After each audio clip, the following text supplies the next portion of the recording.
Good evening, folks, and welcome to the Horror Corner. I'm your host, Sean Patrick Erschen, and this week we are celebrating the legacy of the great Halloween franchise.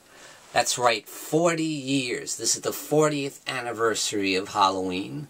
The original 1978 classic directed by John Carpenter and starring the lovely Jamie Lee Curtis, of course the legendary Donald Pleasence, Charles Cyphers, P.J. Souls, Nancy Loomis, all those characters we know and love to this day.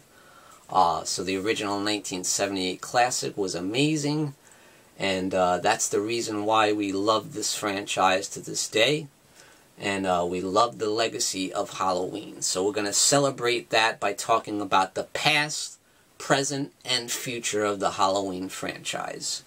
And as you all know, if you've watched my channel, you know I'm a massive Halloween fan. I'm a huge fan of the franchise as a whole. Even though there are a couple that I don't care for, I still love the franchise as a whole. Even the bad ones, I find something good in all of them. And I watch all of them, even the bad ones. But I can just forgive that because there have been so many good ones, you know? There's so many that I really enjoy. And guys, you all saw the trailer for the new Halloween, which is coming out this year, October 2018. When that trailer dropped, there was like a shot heard around the world. Everybody was watching that trailer. And right away, people started posting thousands of YouTube reaction videos, including myself. And it's just so exciting. It's such an exciting time to be a Halloween fan when we've got the 40th anniversary celebration and we got a new Halloween movie coming out with Jamie Lee Curtis as Laurie Strode, with John Carpenter executive producing, and it's by Blumhouse Films, who's been on a roll. They've had several hit movies, including Get Out, which was nominated for an Oscar, and I believe it won an Oscar. I'm not sure about that, but yeah, it's so exciting. It was directed by David Gordon Green, co-written by David Gordon Green along with Danny McBride, and this takes the Halloween legacy very seriously. This movie seems like there was a lot of care put into it, and I'm so excited about it. After looking at the trailer, it looks very scary. Michael's mask looks incredible. It looks so scary. And I just love it. I love seeing the character of Laurie Strode, what she's gone through, the hell that she went through, and the fact that she's like a badass now, preparing for the fact that Michael may escape someday. She's built this like underground bunker with all kinds of weapons, and she's practicing her shotgun, you know, doing all kinds of target practice, getting ready for Michael to escape. And that's exactly what happens. Michael escapes. You even hear say, the bus crashed and Michael escaped. So now shit's gonna hit the fan, you know. And you see Michael walking around. He bumps into that kid, and it reminds me of Halloween 2, that scene when he bumps into the kid with the boombox, and the little kid in the trailer has a boombox. So there's lots of nuggets, lots of nods and tips to the hat to previous films in the franchise. Even though they're ignoring all the sequels, this is only a continuation of Halloween from 1978. But at the same time, they're tipping their hat. They know the legacy, they respect it, and it's nice to kind of see that respect, even though they don't want to continue the storyline that was established in Halloween 2, and that is the fact that Michael and Laurie are brother and sister. And I was really upset about that at first, because I absolutely love Halloween 2. I'm a big fan of Halloween 2, and to me that is a legitimate sequel, no matter what, because you had Donald Pleasence coming back as Dr. Loomis, you had Laurie Strode back, played by Jamie Lee Curtis, you had Charles Cyphers coming back as Sheriff Lee Brackett, you had John Carpenter involved. He wrote the screenplay, you know. So many factors were still a part of Halloween 2. You had Dean Cundy coming back to do the cinematography, it had a lot of that same look and feel of the original Halloween too. So it is what it is, you know. I've gotten over it, you know. I'm just ready to see a great Halloween film, and I think this is going to be. Although I must say it showed a lot of Michael Myers, and I was surprised at that. I thought where they're going back to the roots of Halloween from 1978, that Michael would be kind of more in the background, kind of watching over, and that nobody knows he's around.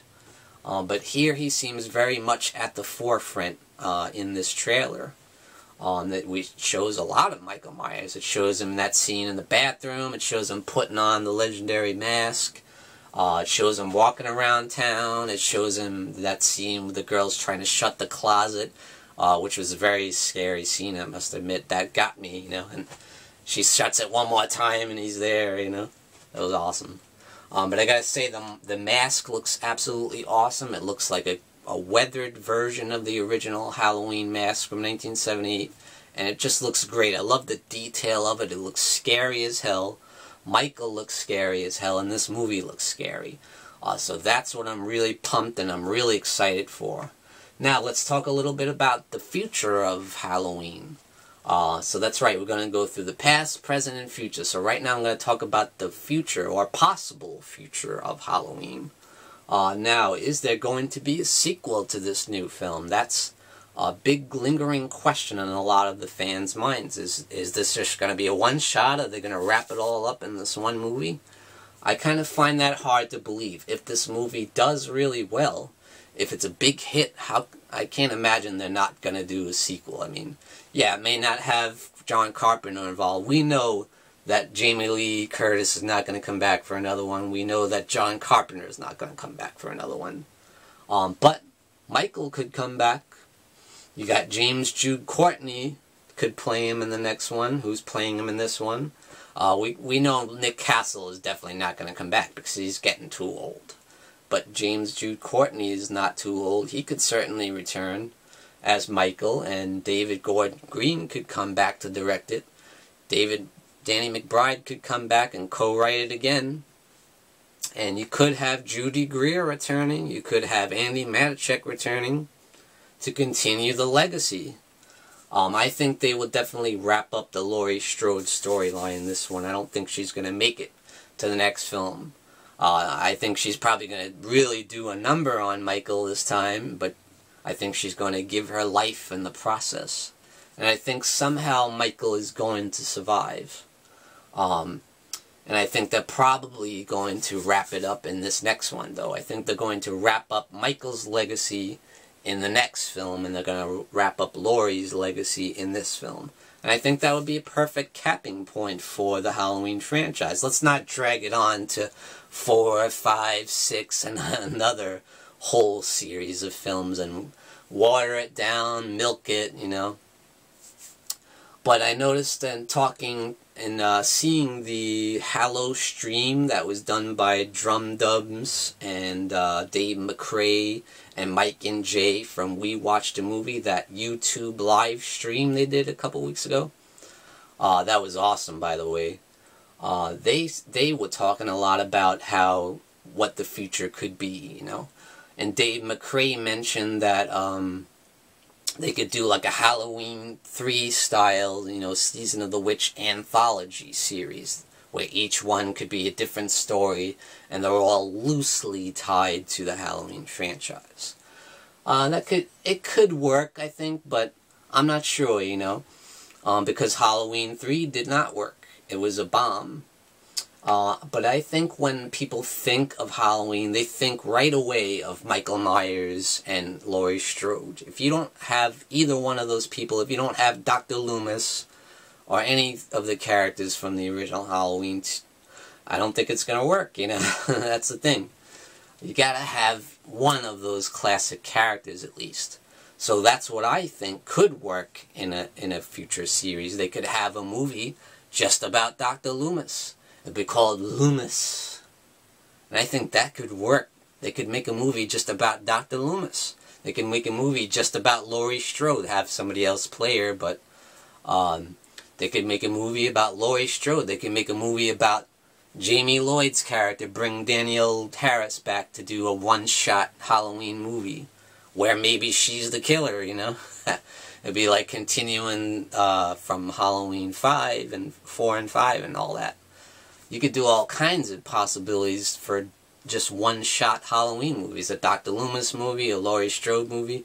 It would be almost like a Halloween cinematic universe. There you go. Like a Marvel Comics does. I think that could work, you know. I definitely think a Dr. Loomis movie would work. You could have all kinds of possibilities. Just him dealing with new threats and new crazy people that he's a psychiatrist for. It doesn't even have to be about Michael Myers, but maybe Michael Myers could be mentioned. Maybe they could show a scene or two of him with Michael Myers in the Smiths Grove Sanitarium, but have it just be like a cameo, you know. Or the whole movie will just be based on Dr. Loomis, you know. I think that would be really interesting. So yeah, I think they could wrap it up in the next installment, the whole Michael Myers, Laurie Strode thing, and then maybe continue with like one-shots, you know. But who knows, we'll see how it goes. At any rate, I want to talk about the original Halloween, of course, and how it affected me so much as a child. Now, we all know, as I've said before, my first horror film was Friday the 13th Part 2. And yeah, that scared the living crap out of me, and that got me intrigued about horror. And then when I saw Halloween, that was the second horror film I ever saw, the original Halloween. And that just blew my mind. I was absolutely thrilled, I was scared, I was terrified, but I was so intrigued. And that got me hooked on horror for the rest of my life. And right now, to this day, I'm a massive Halloween fan, a massive horror movie fan. Yeah. So I owe that all to Halloween, you know. That's where I really got into horror, is Halloween. And I just think it was so masterfully directed. I think it was so incredible. It was so well shot, and just the style of it, the mood, the atmosphere is incredible. The music is incredible. The villain is incredible. Michael Myers is just such an awesome villain. With that blank, expressionless mask. It's so scary, especially when you see it coming out of the shadows, slowly into light. It's just terrifying. And Michael is just an awesome character, you know. And there's so many great characters in that film. Everybody in that film is awesome. And you can't just give all the credit to John Carpenter, because you had Deborah Hill, who wrote a lot of the women's dialogue in the film, and I think that's part of the reason why it works so well. He left that part up to Deborah Hill, and she did a fantastic job with the dialogue. These women are very believable, that they're normal girls in high school, and you relate to them, because her dialogue was written so well. It's just casual people talking, and that's just how teenagers talked, especially at that time in the 70s. But I think it's so believable, the way she wrote the dialogue for those women, Jamie Lee and Linda and Annie and all those characters. So I think that's a big reason why Halloween works. I think Dean Cundy's cinematography and photography is a huge reason why it works. So there's so many elements, and the great performances of Donald Pleasence, of course. He's absolutely brilliant in the film, and his delivery is so on point as Dr. Loomis. And of course, Jamie Lee's breakout performance as Laurie Strode. This is the film that put her on the map. So all the elements work together so beautifully. There's only one thing I have to say I would do differently if I was to make Halloween. That is actually film it in Haddonfield, New Jersey, or you know.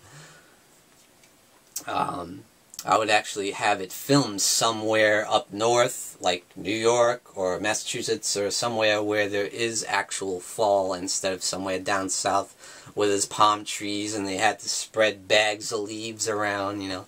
That's the one, like, flaw I notice in Halloween. It's the only thing that, like, irks me. Other than that, it's just absolutely perfect and it's masterful, and you can just look past those little mistakes, you know, because everything else is so great. But it's an absolutely brilliant horror film, and it's my favorite horror film of all time. It's my favorite movie of all time. And then Halloween 2 is my favorite Halloween sequel of all time. I love it. I absolutely love Halloween 2. There's brilliance in Halloween 2. I don't care what anybody says. It's so well shot, it's so well directed, and it's very stylishly directed. Some of the scenes have so much great tension and suspense, and they're so stylishly shot. Like, case in point, there's one scene when Michael chases Laurie into the elevator, and you see that red, like, background in the elevator, and Laurie gives that terrifying look because she thinks he might get to her. And you see Michael slowly walking towards her in the dark, past that gate, and there's glass on the ground, and he's slowly stepping on the glass, and you see the camera zoom in on that shot, and you see red light shining off his mask, and it's just so badass looking. It's so awesome. And of course, that legendary scene where he gets shot in the eyes, and, you know, the blood tears. How iconic is that? So there's just so many awesome, iconic images from Halloween 2, and Jamie Lee again was great. Donald Pleasance has some of his best lines in Halloween 2. He has another awesome performance, but the new movie isn't following that, so I just have to get over it, you know. I just have to get over it and accept the fact that this new movie's not paying attention to any of the sequels. But at any rate, let's talk about Halloween 3, Season of the Witch. That went off on a tangent, it went off on its own. It was its own thing. But it still had a lot of the look and feel and sound of Halloween 1 and 2, especially 2, I think. The soundtrack is very reminiscent of Halloween 2, and a lot of the scenes remind me of Halloween 2, you know. And John Carpenter was still very much involved in Halloween 3. Even though you had Tommy Lee Wallace directing it, who was in the original. It's an alright film. I think it's decent. It's a little bit campy. But I respect that it was something a little different. I know a lot of people think of Halloween 3 as some kind of masterpiece, you know, of science fiction horror, you know. I wouldn't go that far. I don't think it's any kind of masterpiece or any kind of great movie, but I think it is a fun little alternative to the Halloween franchise and the Michael Myers legacy. I think it's something different, something a little off the cuff, and I thought it was pretty bold, you know. And it's something pretty cool to watch on, like, Halloween time when you have, like, a marathon. I always throw it in there, you know. But at any rate, I do like Halloween 3, but I wouldn't go as far as to say it's a masterpiece, you know. And of course you had Halloween 4, The Return of Michael Myers, which I thought was an excellent return to form for the franchise. You had Michael coming back and continuing the legacy of the original Halloween. And I thought they did it in a great way by introducing the character of Jamie Lloyd, as played by the legendary Danielle Harris.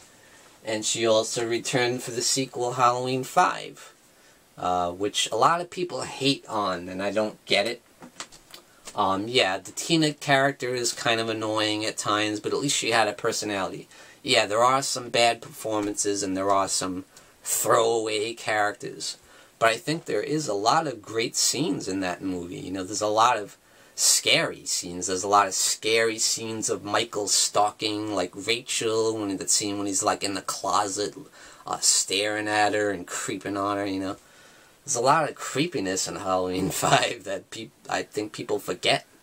And I think I love that laundry chute scene where Jamie is stuck in the laundry chute and he's stabbing violently and viciously into the laundry chute, and she's, like, terrified trying to climb up it. That scene is awesome. So yeah, I enjoy Halloween 5, you know. I do think it's flawed. There is some serious flaws in it, and it does establish that storyline with the Thorn cult when everything gets a little convoluted. So yeah, then you had Halloween 6, The Curse of Michael Myers, which has the Thorn cult, the thing establishing that Michael was part of this satanic cult, and they want to get Jamie Lloyd's baby, and like sacrifice the baby, you know,